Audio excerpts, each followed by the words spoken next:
దేవుని స్తోత్రంలో దేవుని బిడ్డలారా అందరూ క్షేమంగా ఉన్నారండి.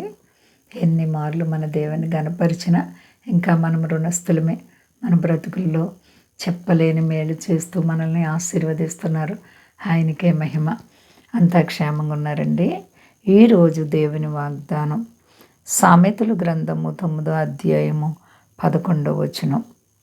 నా వలన నీకు దీర్ఘాయువు కలుగును, నీవు జీవించే సంవత్సరములు అధికములగును. దేవునికి మహిమ కలుగును గాక. ఆయుష్కాలము మన బలము మన తెలివితేటల వల్ల రాదు, దేవుని వలన కలుగుతుంది. నా వలన మీకు దీర్ఘాయువు కలుగుతుంది, మీ దినములు అధికమవుతాయి. దీర్ఘాయువు కాబట్టి మనలో ప్రతి ఒక్కరము కూడా దేవునిని ప్రేమిస్తే దేవుడు మనకి భూమి మీద దీర్ఘాయువు మరి సుఖ సంతోషాలు ఇచ్చి కాపాడుతారు. సుఖ సంతోషాలు ప్రపంచంలో ఎక్కడ కూడా నెమ్మది లేదు, ఎక్కడ కూడా నెమ్మది లేదు. నిజంగా దేవునిలో పరిపూర్ణంగా జీవించే వారికి నెమ్మది సంతోషం కలుగుతుందని దేవుని యొక్క వాక్యం చెప్తుంది. కాబట్టి మనందరం కూడా దేవునిపై ఆధారపడాలి. దీర్ఘాయువు కలుగుతుందంట ఆయన వలన మనకి. నీవు జీవించు సంవత్సరములు అధికములగును.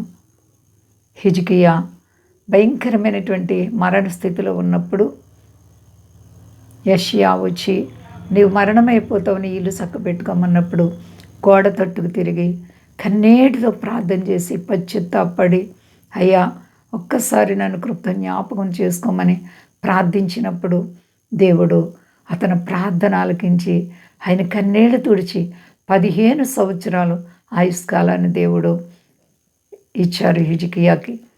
కాబట్టి మన దేవుడు ఆయుష్కాలం ఇచ్చే దేవుడు, ఐశ్వర్యం ఇచ్చే దేవుడు, సిరి సంపదలు ఇచ్చే దేవుడు, అన్ని వేళల్లో కూడా ఆదరించేటువంటి గొప్ప దేవుడు. కాబట్టి ఆయన నీవు నమ్ముచున్నావా? విశ్వాసాన్ని కాపాడుకుంటున్నావా?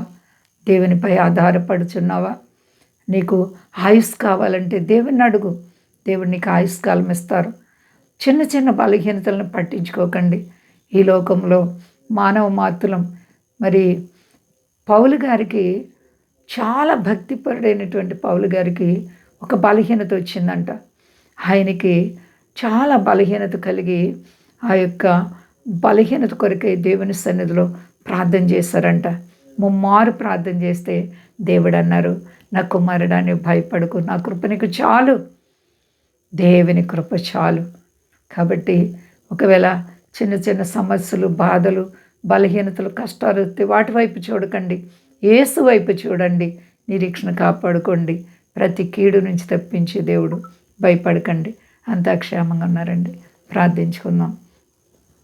ప్రేమ నమ్మకమైన మా తండ్రి, అవును ప్రభువా, నువ్వు గొప్ప దేవుడు. నీ వలన దీర్ఘాయువు కలుగుతుంది ప్రభువా. నీవు బల సౌందర్యం గల దేవుడు, పరాక్రమం కలిగిన దేవుడు. నీ మాట ఎప్పటికీ శాశ్వతంగా జరుగుతుంది. మాట తప్పటికి నరుడు కాదు ప్రభువా. ఎన్నో ఆపదల్లో, అపాయాల్లో మమ్మల్ని కాపాడుచున్న దేవా, నిన్ను స్తుతిస్తున్నాను ప్రభువా. నన్ను కాపాడుచున్న దేవా, నిన్ను ఘనపరుస్తున్నాను. నీకు స్తుతులు, స్తోత్రాలు. మా దేశాన్ని, దేశ నాయకులను కాపాడండి. మా దేశ ప్రజలందరినీ రక్షించండి. స్వదేశాల బిడ్డలను కాపాడండి. సమస్యలు, రుణాలు, ఆర్థిక పరిస్థితులు ఉంటే తొలగించండి. ఆత్మాభిషేకాలు ఇవ్వండి. గొప్ప కార్యాలు చేసే దేవుడు అని నిరూపించిన ప్రభువా, సర్వశక్తిమంతుడా, నీపై ఆధారపడిన వారిని నీవెప్పుడు సిగ్గుపడనివ్వలేదు.